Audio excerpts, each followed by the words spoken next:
Tulungan ang bagsak ng top 3 most wanted person provincial level na may kasong rape by sexual assault ng RA 7610. Matapos itong maaresto sa sitio Tugas, Banawag at Shepherd, Barangay Guadalupe, Cebu City, noong ika-27 ng Setyembre ng taong kasulukuyan.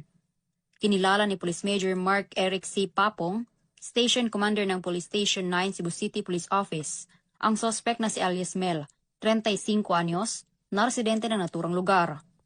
Ayon sa ulat ng mga otoridad, ang sospek ay naaresto sa bisa ng warrant of arrest para sa kasong rape by sexual assault, Article 266A, Paragraph 2 of the PRC in relation to Section B of RA 7610 o Special Protection of Children Against Abuse, Exploitation and Discrimination Act na may 1 milyon na rekomendadong piyansa.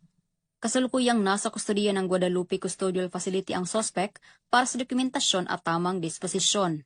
Paalala lang po sa ating mga kababayan na huwag magdalawang isip na tumawag at mag-report sa ating kapulisan kung may mga kaguluhan. Bawat tawag ay mahalaga para sa kaligtasan ng ating komunidad. Maraming salamat po.